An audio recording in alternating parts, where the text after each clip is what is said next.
Hola, doctor, buenas noches, sí lo escuchamos. Nada más déjame ver para poder compartir este, la pantalla. Sí, gracias, doctor. A ver, ¿se logra ver bien? Ahí se ve perfectamente. Ok, ya está.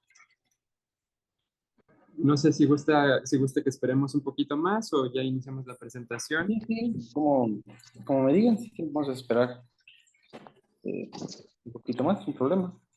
¿Le parece 9:35? Antes, sí, está bien. Ok, gracias, doctor.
Ok, si quiere entonces empezamos, doctor.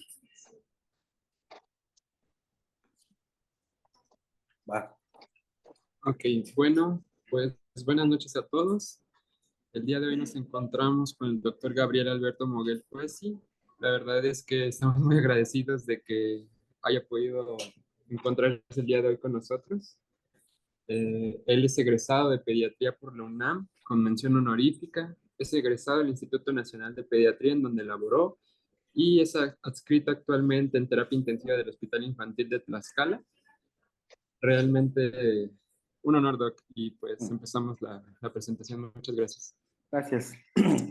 Como dijo, como me acaban de presentar, soy el doctor Gabriel. Vamos a hablar de esa plática que se me hace bastante interesante, que es identificación de datos tempranos del estado de choque. Antes de que continuemos, si tienen alguna duda en cualquier momento, sin pena pueden interrumpir para resolverlo lo más pronto posible. Ok. Los objetivos, para empezar, quiero explicar los principios básicos del sistema cardiovascular. Quiero que identifiquemos bien qué datos nos hablan de descompensación hemodinámica y mencionar ciertos ejemplos sobre el comportamiento hemodinámico.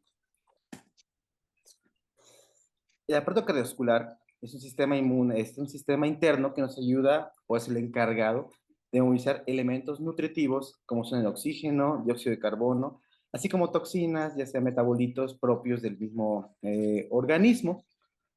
El estado de choque o shock es cuando tenemos esta pérdida de la homeostasis y tenemos esta disminución o cese brusco de este flujo sanguíneo que nos disminuye este aporte de sustratos y no nos permite eliminar todos estos metabolitos que el organismo tiene.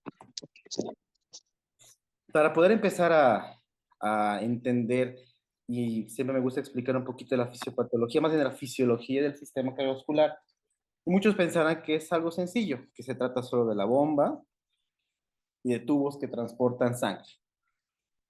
Pero si a esto le unamos a que la bomba, tenemos que ver cómo está la precarga, que es el volumen que llega al corazón, cómo está la fuerza de contracción, cómo está la poscarga, que es la que nos, ahora es la que, el volumen que se eyecta.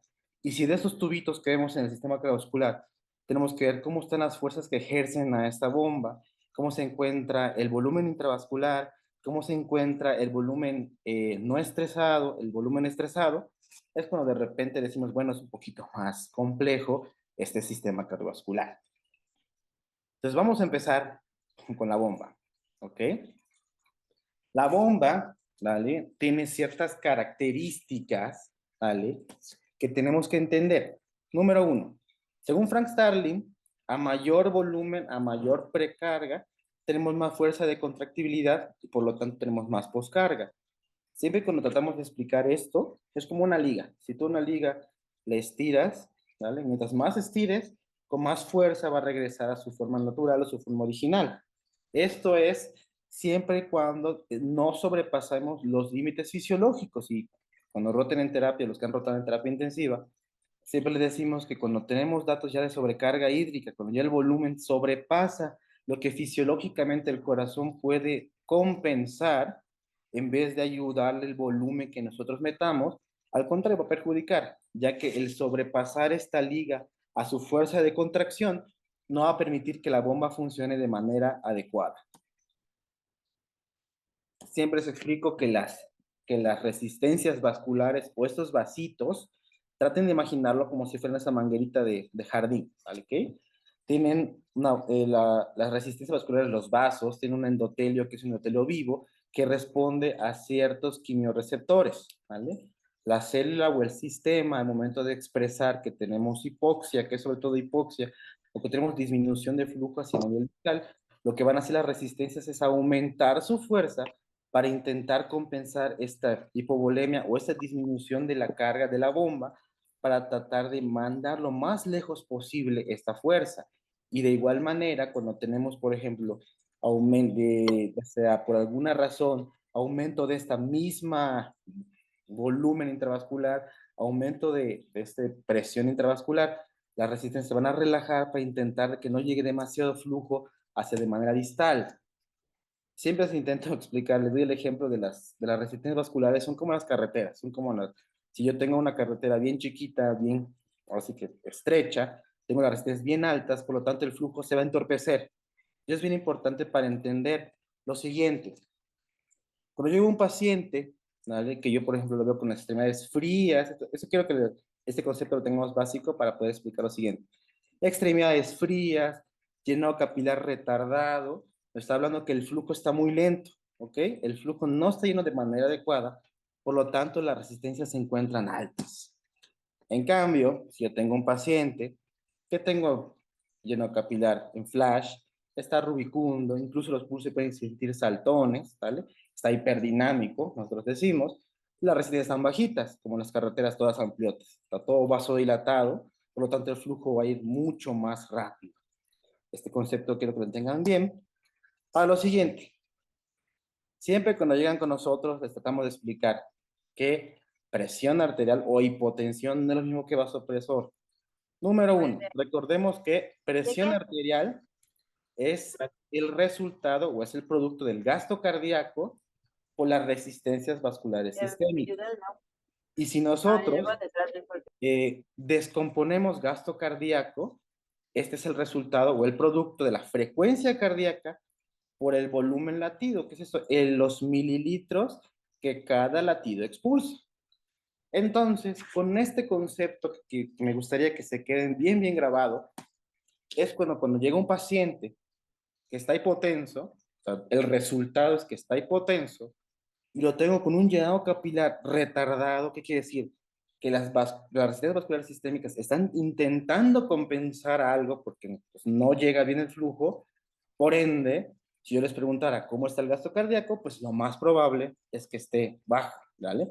Ya que las resistencias intentan compensar este gasto cardíaco. Igual, llega un paciente hipotenso, ¿vale? Pero en este caso las resistencias vasculares periféricas se encuentran bajas. ¿Qué sería eso? Vasodilatado. Muy probablemente el gasto cardíaco se encuentre elevado, esté hiperdinámico, ¿vale? Eso es bien, bien importante.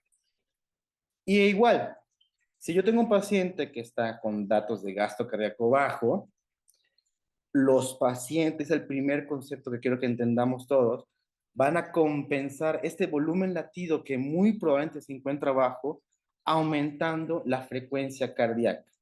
Por eso, la frecuencia cardíaca es un síntoma compensatorio de que el volumen latido o que el gasto cardíaco se encuentra bajo. Entonces, el primer concepto o el primer dato de alarma que quiero que entendamos todo y comprendamos es la taquicardia jamás es normal. Luego tenemos a los pacientitos de que está taquicárdico, tiene dolor. Efectivamente, tiene dolor. La taquicardia puede expresar dolor, puede expresar inconformidad, pero también puede expresar datos de choque. Muy, muy importante.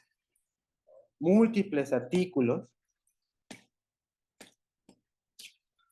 comentan que la taquicardia como síntoma único es un excelente parámetro, es un excelente dato que nos puede hacer pensar que el paciente se encuentra en un estado de shock temprano. Inclusive antes de que el paciente se encuentre con datos de hipotensión o incluso con datos ya de bajo gasto como tal, la frecuencia cardíaca elevada, la taquicardia solita, es un buen dato para empezar a averiguar qué es lo que está pasando. Segundo dato que nos hace pensar que el paciente no está yendo bien. Voy a tratar de dar este orden como cómo son los momentos en los cuales tenemos que identificar al paciente. Que es número uno, taquicardia. Número dos, que es lo que igual es el segundo mecanismo compensatorio, las resistencias vasculares periféricas, o sea, el llenado capilar. ¿Ok? Como vimos hace un ratito, si no tengo un buen gasto cardíaco, lo que va a hacer el cuerpo para compensar, o más bien el sistema cardiovascular, es aumentar las resistencias vasculares periféricas, o sea, va a quedar pálido, lleno capilar retardado, frío. ¿Por qué? Para tratar de compensar este gasto cardíaco que no logra ser suficiente para poder nutrir o para poder satisfacer al sistema. Está de más que yo les diga que el llenado capilar lo tenemos como predictor de mortalidad, como choque séptico. De hecho, creo que es lo que más buscamos todos. Antes de ver la taquicardia, el llenado capilar es lo que más buscamos para intentar ver qué está pasando. Pero tenemos que entender ciertas cosas importantes del llenado capilar. Y cuando vean la terapia siempre decimos, el llenado capilar, no importa si todo lo hacemos nosotros bien, ya sea si ponemos volumen o no, ya sea si ponemos inotrópico, lo que sea que el paciente necesite, el llenado capilar no se va a ver una mejoría inmediata.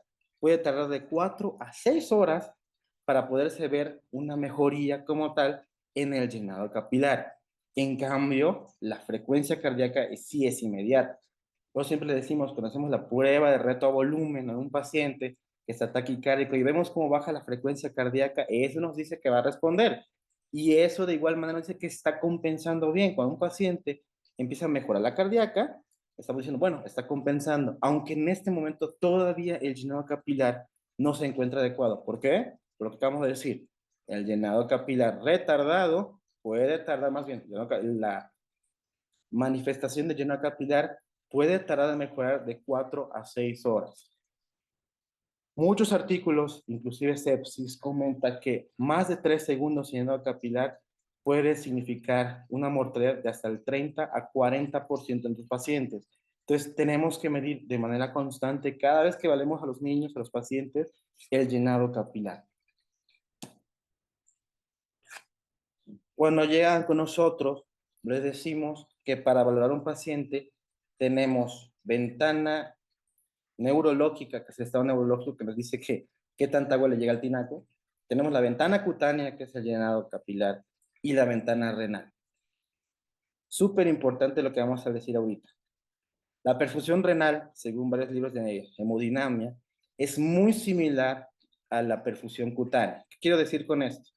Con el llenado capilar se empieza a retardar, la uresis empieza a disminuir. Y quiero que aquí tengamos bien en cuenta lo que voy a decir, que siempre decimos, en terapia intensiva y en general en los pacientes tienen que ser tendencias. ¿Qué significa tendencias? Yo sé que, por ejemplo, un lactantito menor, un lactante menor, puede tener una frecuencia cardíaca ya sea de 110 a 180, ¿vale? Pero llega el pacientito que estaba con la cardíaca en 100, 110 y de la nada sube hasta 160. Sí, todavía le queda paledad, pero este pacientito se está descompensando. Igual el riñón. Tengo un pacientito, ya sea que esté intubado o no, digo, lo más fácil es que esté en anuria, es fácil de identificar. Pero tengo un pacientito que estaba orinando, no sé, 4 por kilo, a la siguiente hora 3 por kilo, a la siguiente hora 2 por kilo, a la siguiente así va disminuyendo, hasta cuando se dan cuenta está en la anuria, y cuando está en la anuria está chocadísima. Y es cuando empiezan a decir, es que no sé qué pasó, estaba todo bien. No, no estaba todo bien.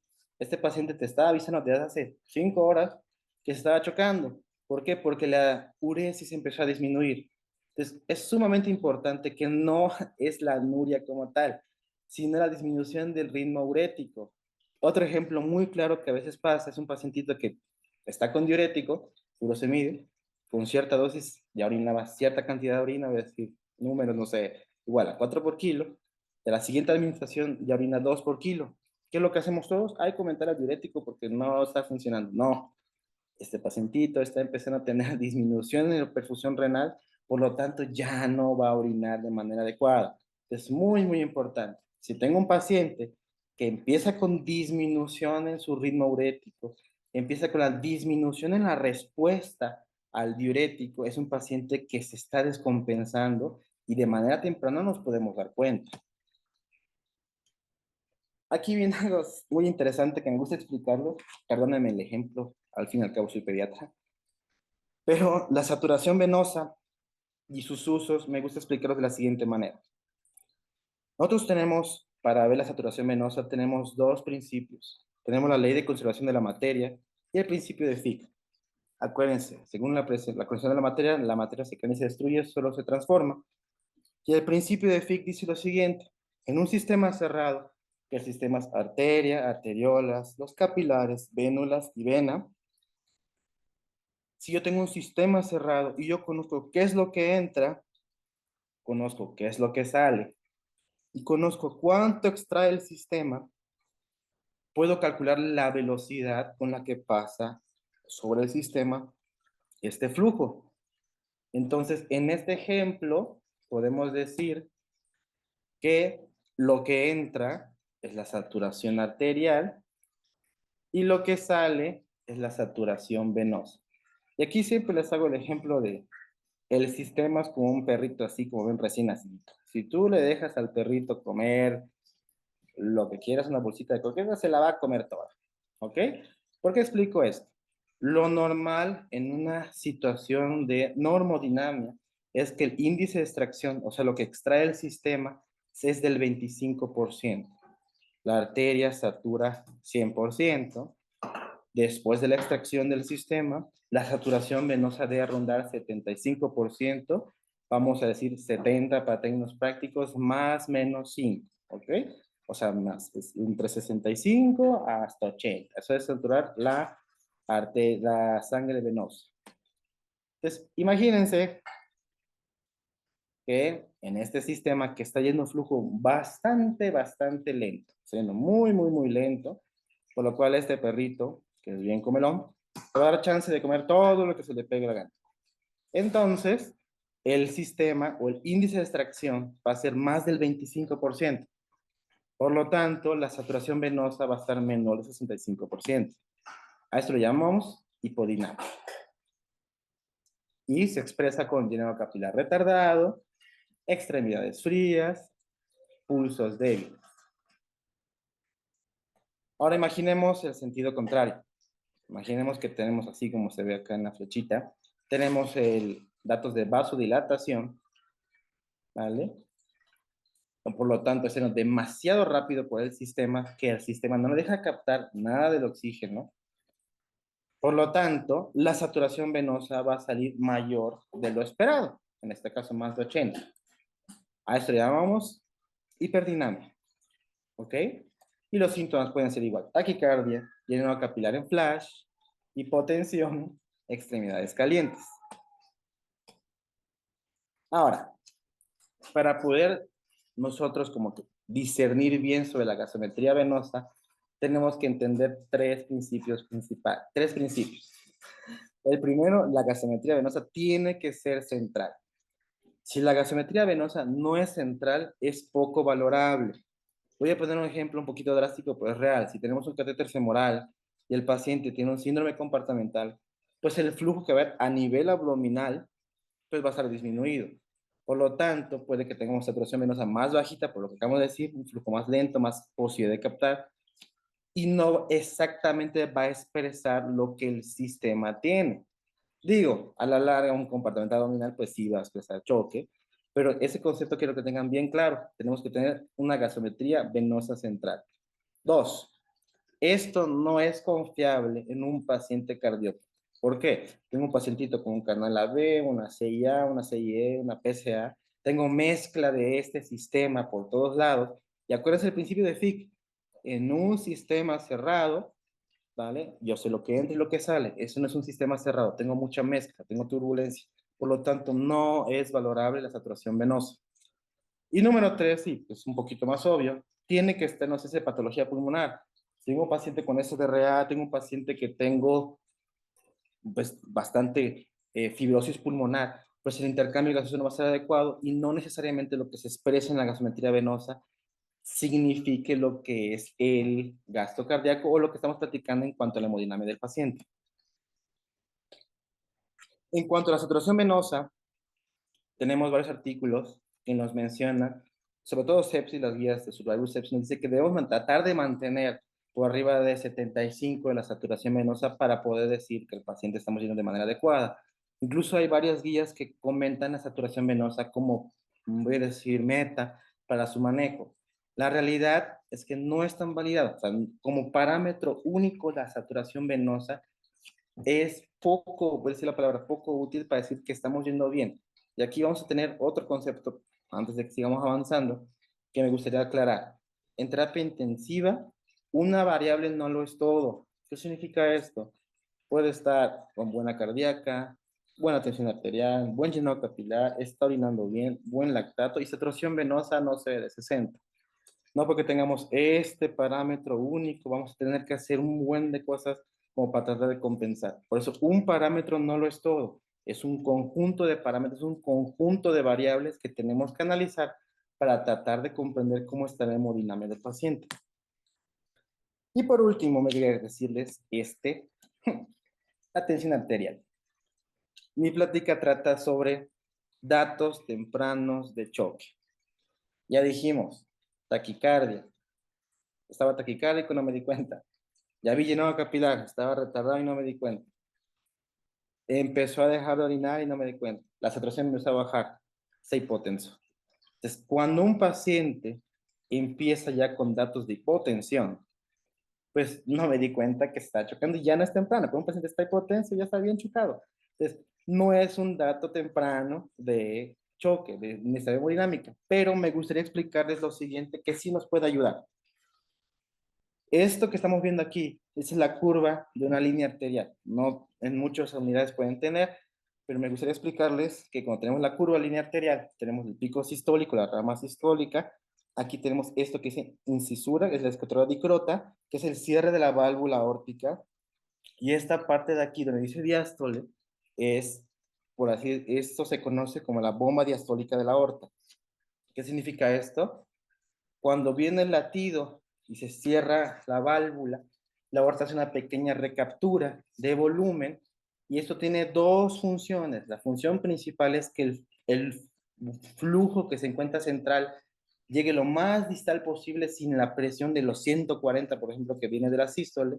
Y número dos, al momento de cerrarse la válvula aórtica, este volumen que se encuentra en las paredes, digamos que hace un efecto como de, con los niños en buchitos, se exprime, por así decirlo, dentro de la luz y permite que el flujo se mantenga constante. Por lo tanto, la diástole como tal nos representa las resistencias vasculares sistémicas y el volumen intravascular. Seguramente han escuchado algunos doctores hemos escrito que cuando vemos muy amplia esta diferencial entre sístole y diástole es porque está pasando algo. Entonces los adultólogos que escriben mucho más rápido que nosotros y no tan rápido, han empezado a ver esto, más que empezado a ver, han empezado a relacionar y han sacado algo que se llama índice diastólico. El índice diastólico lo que hace es esto, tratar de medir cómo se encuentra la diástole, ya que al tener diástoles bajitas, siempre decimos nosotros, la que nos preocupa siempre es la diástole. Al tener diástoles bajitas, nos está hablando de que una de dos, o estoy vasodilatado, tengo datos de vasodilatación, o el volumen intravascular está disminuido. Entonces, esos pacientitos que tengamos, y así empiezan, están con buena TA, pero van a empezar a ver que la diástole empieza a bajar. No sé, digamos, empezó con 100, 70, a la siguiente hora 90, 60, a la siguiente hora 80, 50.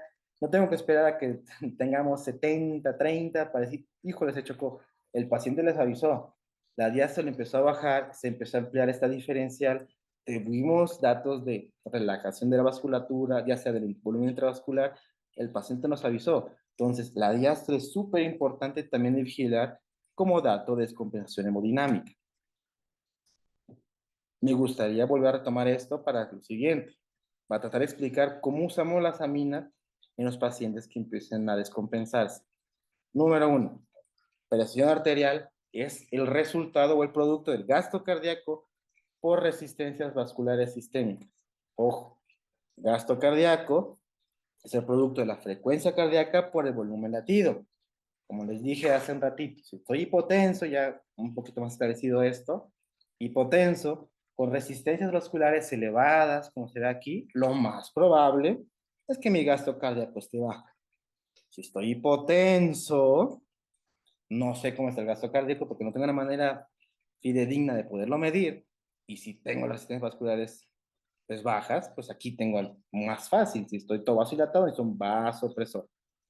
Y si estoy con gasto cardíaco bajo, o sea, con datos de bajo gasto, que se llenó capilar retardado, disminución de uresis, y estoy taquicárdico, muy probablemente mi volumen latido esté pues bajo.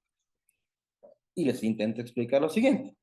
En hipodinamia, estoy taquicárdico, tengo llenado capilar retardado, tengo pulsos débiles, saturación venosa menor 60, pues lo que yo ocupo es mejorar este flujo. ¿Y cómo voy a mejorar este flujo con estos datos de bajo gasto? Con un inotrópico.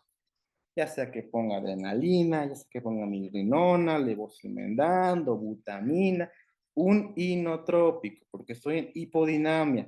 El llenado capilar está retardado, por lo tanto las resistencias se encuentran altas.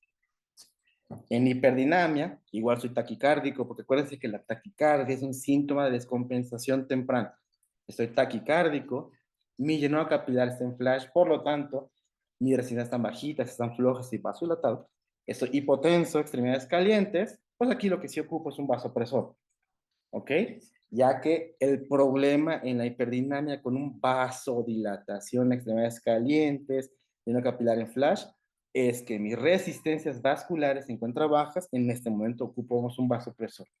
Como pueden ver, así de fácil es como decidir. Y por eso recalco lo que dije al principio. No toda hipotensión es uso de vasopresor, no epinefrina, ¿vale? Tenemos que evaluar cómo se encuentra todo el sistema para ver cuál amina va a ser la adecuada. Como conclusión me gustaría decir lo siguiente. Número uno, y súper importante, no demeriten la frecuencia cardíaca.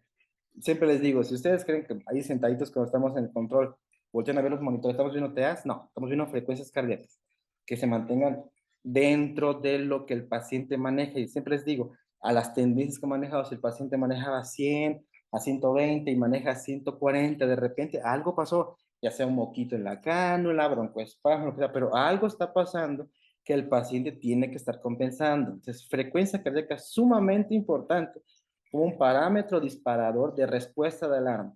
Acostumbren a sus enfermeras a avisarles cuando un paciente se ponga taquicárdico, ya que es excelente para que ustedes tengan un excelente parámetro temprano para que hagamos algo.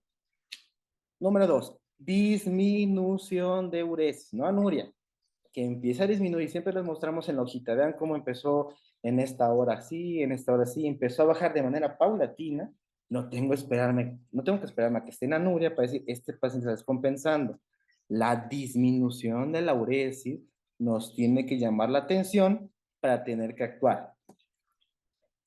La saturación venosa es un complemento adecuado, y voy a decir no necesario, porque no es necesario, pero sí, junto con otros valores, con otros factores, nos va a ayudar a decidir y nos va a ayudar a poder establecer cuál es la mejor opción de tratamiento de nuestro paciente. Me gusta esto que es la hipotensión es un dato tardío de choque, no es temprano. Si tú llegas y encuentras hipotenso al paciente, es porque ya dejó de compensar, ya no lo encontraste temprano, ya está descompensado y digamos muy tarde. Y lo más importante que siempre le decimos a ustedes es, hay que estar pegados al paciente. La única manera de darse cuenta que está empezando un proceso cardíaco, que está empezando a disminuir la uresis, lo de la saturación venosa, el llenado capilar, es estando pegado al paciente. No te digo que se queden sentaditos ahí, pero estar viendo este tipo de tendencias en las cuales el paciente se va comportando para que podamos darnos cuenta de manera temprana y tener que actuar, y no cuando esté descompensado y sea mucho más difícil compensar.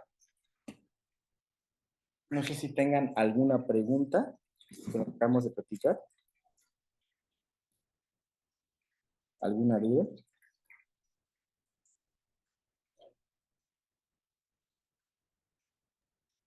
No, doctor.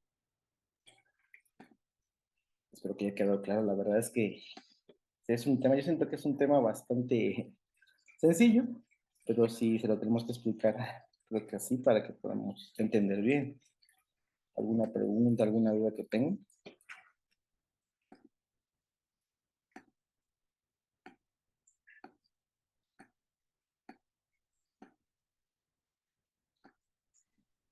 Yo tengo una pregunta, Doc. Dime. Este, por ejemplo, si el paciente inicia con aumento en las tendencias de la frecuencia cardíaca, Ujú. ¿puedo intentar hacer una valoración con líquido Muy bien. para ver si se regresa a las tendencias y con eso sospechar que es algún tipo de choque o Eso tengo es que ver en general todos los datos y ya empezar mejor un manejo un poquito más? muy bien. Eso es bien interesante lo que acabas de decir, es pata, ¿verdad? Con un pacientito empieza taquicárdico, siempre decimos lo inicial, lo primerito es agua o no agua. Tengo que evaluar si le voy a meter agua o no le voy a meter agua. ¿Y eso cómo lo voy a hacer? Con mis maniobras de respuesta a agua. Siempre digo, hay muchísimas maniobras de respuesta a agua. Sí, me gustaría que si pueden darse una vueltecita por ahí. Pero sí, primero es agua o no agua, ¿vale? Y aquí viene lo segundo importante. Nuevamente, si le encuentras taquicárdico y con datos de mala perfusión, ya chocado, pues sí, tienes que ser agresivo. ¿Vale? ¿A qué me refiero? Tienes que pasar, si es agua, le metes agua, si no ocupa agua, vas a meter la mina que ocupe. Si encuentras taquicárdico, es un ejemplo, un niño con diarrea, viene deshidratado, viene taquicárdico, pero no se encuentra en datos de shock, podemos ser un poquito más, voy a decir conservadores. ¿A qué me refiero? Aumentamos los líquidos para que el paciente, o sea, me refiero es líquidos de base más su déficit para darle un volumen constante aumentado. Me gustaría explicar lo siguiente, y lo que siempre les platicamos ahí. La permanencia del cristaloide en la vena es de 20 minutos. Yo encuentro al paciente y le digo, me encuentro chocado, taquicárdico. Le paso una carga 20, mejora, me voy a mi casa, me voy a comer una tortita o algo. Cuando regreso a la hora ya sigue chocado otra vez. ¿Por qué? Porque lo que ya le metí en ese momento lo compensó, pero ya fugó otra vez. Pues es importante, responde a agua, ya viste que responde a agua, aumenta los líquidos. La carga es única y exclusivamente para aumentar este volumen intravascular, mejorar la perfusión en este momento agudo. Por eso esto se llama resucitación. Pero luego de la resucitación sigue el mantenimiento de esto. Por eso pasas la carguita, mejora, ya como dijimos, ya mejora la frecuencia cardíaca, yo tengo notas de mala perfusión, aumento mi volumen, aumento mi goteo. ¿Ok? ¿Alguna pregunta más que tengan? Sí, Doc, hay unas preguntas en el chat, Ah, las voy a leer. El Centro de Entrenamiento de Emergencias Pediátricas pregunta, ¿cuánto tiempo debe apretarse el dedo para poder valorar el llenado capilar? Gracias, excelente plática, comenta. según, de hecho hay una guía internacional, se debe hacer con un portaobjetos de esta a nivel del corazón y tiene que ser aproximadamente 10 segundos, ¿ok? De hecho, como es con el portaobjeto, te sirve para valorar bien, ¿vale? Eso se llama como la medida internacional para el llenado capilar. Ah, aquí bien. Bueno, podría explicar lo de la saturación venosa. Bueno, ¿qué necesariamente de la saturación venosa? Pues lo que estábamos comentando, la saturación venosa es es un parámetro o es una medida, voy a decir medida, sí, es una medida que nos ayuda a poder valorar al paciente junto con otras variables, ¿vale? Antiguamente le tomaba mucha importancia, ¿por qué? Porque la saturación venosa se tomó, y es el principio de Fick, se tomó de lo que es ahora sí que el cateterismo pulmonar, y todas estas fórmulas las hacemos por termodilución. Entonces, el gol estándar para mediar el gasto cardíaco es por termodilución, y eso se hace con las fórmulas basadas en la saturación venosa y otras que hacemos. Nuevamente, entonces, si yo tengo un flujo muy lento en el cual disminuyo mi flujo, digo, ya les explico de la hipoxia, pero lo que sucede realmente es eso. Yo tengo la saturación arterial, mando el flujo hacia el sistema, y como el sistema está en un estado de shock, ya sea porque las células en disoxia, porque no llega, la captación llega a ser muy rápida. Entonces, al momento de tener retorno hacia el sistema y estar mucho más bajo de lo esperado del índice de extracción de oxígeno, este, nos habla de términos hipodinámicos. Esto es bien importante porque muchas veces, y aquí empezamos con lo que es la macro y microcirculación, eso es bien interesante, estamos platicando en la mañana, tenemos dos variables importantes, la macrocirculación y microcirculación. Macrocirculación, tengo la frecuencia cardíaca, tengo la TA, ¿vale? Microcirculación, que pues de repente aquí en México más que tenemos el llenado capilar. Entonces, ¿qué pasa? Yo puedo tener un paciente que tenga buena frecuencia cardíaca, tenga buena tensión arterial, pero al momento de que valorado tengo un llenado capilar retardado, ¿qué es lo que te dicen los artículos y los libros? Tenemos que dar primero prioridad a la macrocirculación, que la cardíaca esté bien, que la TA esté bien, y si todo eso lo tengo bien, empiezo a tratar la microcirculación. Y es cuando dicen, pues le voy a poner milrinona, ¿no? Cuando estoy todo con datos de bajo flujo, con hipoperfusión. Si tenemos buena macrocirculación, si no se potencia, si está taquicárdico, pues sí puede ayudar un poquito a compensar la microcirculación, porque sí, estamos en estado de choque. Y eso es bien importante y siempre le decimos, usted es un paciente que está taquicárdico, no se hipotenso, pero tiene un llenado capilar retardado, saturación venosa, por ejemplo, de 60, este paciente está chocado. Sí, está compensado, pero está chocado. Y tenemos que ayudar a disminuir este choque, ayudar a compensar un poquito más el choque con las aminas o con el manejo que debemos dar. Mm, bien importante. Aquí la doctora me dice utilidad de escalas de alertas tempranas como EVAT y semáforo. Gracias. Súper, súper importante. Porque nosotros, por ejemplo, en los hospitales como el INP, tenemos ciertas escalas que nos ayudan a valorar al paciente. Tenemos esta escala sobre el paciente hospitalizado, el paciente pediátrico, también tenemos escalas del paciente oncológico, y muchas de esas escalas, el primer dato de alarma es la taquicardia. Por eso me gusta, podemos explayar todas las escalas de alerta, pero la gran mayoría de las escalas inicia con taquicardia. Un paciente taquicárdico es un paciente que está teniendo problemas. Por eso quiero como recalcarles mucho esto. Tenemos muchísimas escalas, muchos países, muchas, pero siempre va a iniciar con taquicardia, taquicardia. Por eso la taquicardia es sumamente importante en el paciente. A veces adaptar a todo el personal de enfermería, porque la mayoría de las escalas las hace el personal de enfermería, es la realidad, porque son las que inician el sistema de alerta. Adaptar a todos a una escala, pues es un poco difícil, pero si tú dices al paciente, a la enfermera, taquicárdico, si aumenta la frecuencia de que me tienes que avisar, en ese momento va a ser mucho más fácil identificar a los pacientes antes de que se compliquen. Niño con ansiedad severa, su ingreso le pasan varias cargas, que es sobrecarga hídrica. Ah, eso es bien interesante y siempre le decimos lo siguiente. Este ejemplo que dice Ingrid, podemos tener, por ejemplo, como el síndrome nefrótico. El síndrome nefrótico, acuérdense que lo vamos a ver todo hinchado porque está todo fugado, pero el intravascular está disminuido. Es un paciente bastante, no complejo, pero ese es el ejemplo fundamental. Nuevamente, agua o no agua. ¿A qué me quiere referir eso? ¿Cómo está el intravascular? Aquí es un poquito más complejo. Y es lo que acabo de decir. Lo que a veces hacen con los hidratados es eso. Llega a urgencias, le paso una carga, medio mejora, no me doy cuenta, no le aumento los líquidos o sigue con las pérdidas aumentadas y en vez de aumentarle el aporte, lo dejo con lo mismo que le dejé y a la hora de 2 horas se volvió a chocar o a las 20 minutos se volvió a chocar, le paso otra carga y le paso otra carga y le paso otra carga y empezamos a sobrecargar al paciente. ¿Ok? Hay varios estudios, de hecho este estudio se hizo en África porque ahí se chocan a cada rato, en donde sale que en los pacientes con manejo de volumen, y es bastante interesante porque es el metaanálisis, el pasar carga versus aumentar el goteo ha demostrado disminución en la mortalidad. Entonces, ¿qué debemos hacer nosotros? Ya identificamos que está con necesidad de líquido intravascular, ¿ok? Necesita agua dentro del vaso.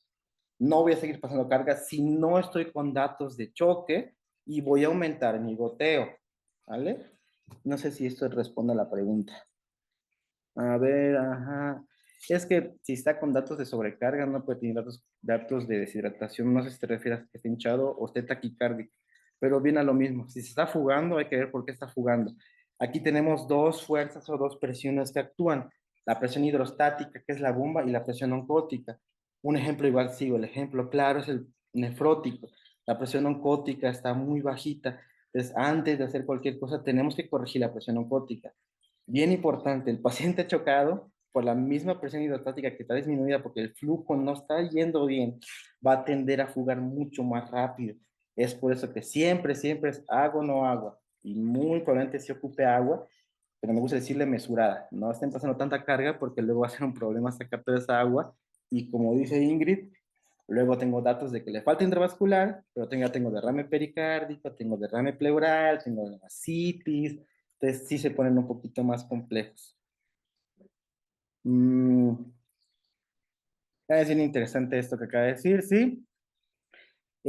Ahorita en el actual Congreso Internacional de Terapia Intensiva explicaron sobre el protocolo Rosé. Siempre que van con nosotros a terapia intensiva, se los explicamos para intentar explicar. Va a intentar, y es una manera sencilla para que sensibilicemos a todo el personal de salud, ahorita en este caso en pediatría, de cómo manejar. Sí, resucitación, optimización, ¿vale? Es bien, bien importante. Por eso, número uno es resucitación. En menos de una hora, y eso le digo, en menos de una hora ese choque ya tiene que estar compensado, ya tiene que estar compensado. No puede haber un paciente más de una hora chocado, ya tuvo que estar compensado. Ahora, que mantengas esta compensación y sigas resolviendo el problema, pues es lo que sigue. Pero sí, primero resucito lo que estamos diciendo, meto el volumen para ampliar el volumen intravascular, le llegue el flujo a todos los órganos distales, y ya que logré esto, que usualmente es en los primeros 20 minutos, optimizo el volumen, que es aumento el goteo. Es un poquito más de lo que estamos hablando, es prácticamente lo mismo, sí, se debería hacer. ¿Alguna pregunta más? Mm, veo que sí, sí prestaron atención.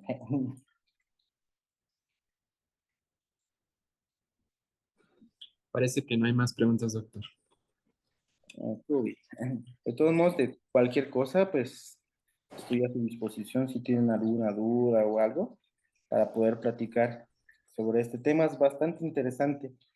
A nosotros como intensivistas, la pregunta que siempre hacen es, ¿cuál es la terapia intensiva ideal?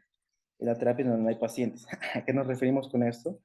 Es en el hospital en donde se identifica temprano, ¿vale? No es lo mismo que yo bajo un pacientito a vigilar que porque sigo con estado de choque, pero está compensado, 24 horas de extubo, a que baje un paciente justo, como hicieron la primera pregunta, que es súper, súper, súper encharcado y sea muy difícil de evacuar.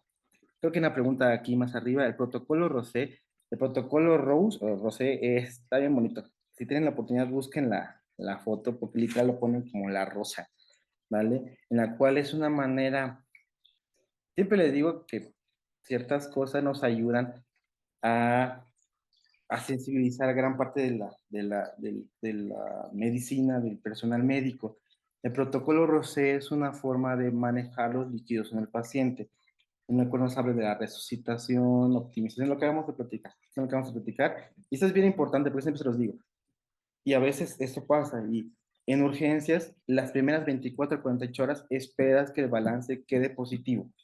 Si un paciente viene chocado y le empiezan a pasar fúria las primeras 24 horas, no lo estamos haciendo bien. ¿Por qué? Porque estamos resucitando, ¿ok? Sí, muy importante el balance nos quede positivo. Una cosa es que nos quede más 200, otra cosa es que nos quede más 1000, por eso le digo, no se pasen con el agua. Pero sí esperas que las primeras 24 a 48 horas nos quede positivo. Ya luego que tengamos eso, empieza la estabilización del volumen. Ya dejo de estarle metiendo tanto, porque bueno, resucito, es la R, que eso en 20 minutos luego optimizo el volumen, o sea, aumento mi volumen, que son las primeras 24 a 48 horas. Estabilizo este volumen, ¿qué quiero decir? Ya solo le dejo los líquidos de base sin diurético en este momento, ya quito este aporte extra de volumen y ya luego evacúo lo que ya me queda adentro. La evacuación puede durar desde los 4 o 5 días hasta 1 o 2 semanas, porque siempre les explico lo siguiente. Cuando un paciente llega hinchado, ¿vale? Un paciente que lo ven todo fugado, eso está fugado. ¿Qué significa? Si yo le pongo a meterle diurético, ahora sí que como loco, loco le empiezo a meter diurético, recordemos que el diurético va a eliminar el volumen intravascular. Entonces, si yo quiero deshinchar a un paciente en un día, lo voy a chocar porque voy a hacer que mi intravascular disminuya. Entonces, mucha paciencia, la estabilización, o más bien la evacuación del volumen puede ser hasta 2 semanas. Y eso hay que explicárselo bien a los papás y nosotros como médicos. Ya en ese momento empezamos a evacuar el líquido que hemos regado por todos lados, con diuréticos, sí, pero no vamos a hacerlo en un día. Si nosotros le metemos diurético y nos orina los 1000 que estaba dentro en 1 hora, se te va a chocar. Entonces, ese es el protocolo ROSE. Si tienen chance, revísenlo, la verdad es que está bastante interesante. Les digo que ahorita en el Congreso de Terapia de Pediatría se habló mucho sobre este protocolo y sobre el uso del agua, ¿vale? Siempre les digo que es un manejo muy dinámico. Primero es agua, no agua, porque a veces igual pasa y siempre les hago el ejemplo. Llega el cardiopatita descompensado y quieren empezar a meterle agua, agua y me lo descompensan más. Entonces, primero voy a evaluar si agua o no agua. No agua, pues ya no le estoy metiendo tanta agua. Si agua, pues vamos a meterle la resucitación y optimicemos el volumen. ¿Ok? No sé si está bien que la respondí la pregunta. Centro de Entrenamiento de Emergencias Pediátricas. Sí, revísenlo, está bastante interesante el protocolo Rosé. ¿Alguna pregunta más?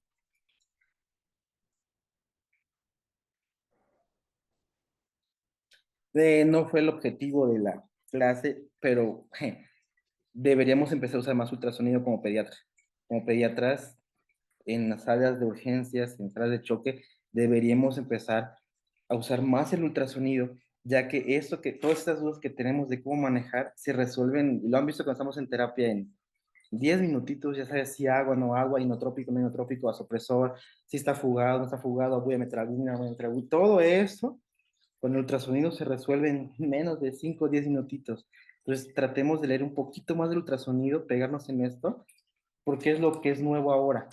Sí, trato de explicarles la parte de identificar temprano que algo está pasando, pero ya podemos hablar en otra ocasión de cómo ver si agua o no agua, que es otro tema totalmente aparte, y el ultrasonido entra en algo fundamental para decidir esto.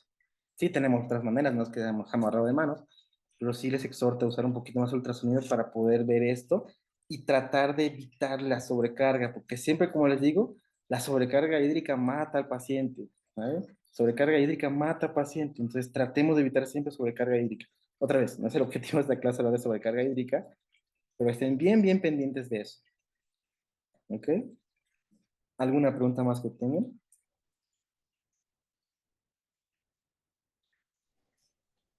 Parece que ya no hay más preguntas, Doc, y al igual que como le están poniendo en el chat, pues quiero agradecerle mucho por su participación. Estaríamos encantados si sí nos puede seguir apoyando, sobre todo con lo que acaba de mencionar, para llevarle o dar un seguimiento a todo lo que nos pudo comentar el día de hoy. Y pues de verdad, muchísimas gracias de parte de todos y un gusto enorme poder compartir todo esto con usted. Ah, pues nada, muchas gracias por invitarme y cualquier cosa, pues aquí estamos pendientes. Muchas gracias, doctor. Hasta luego. Buenas noches.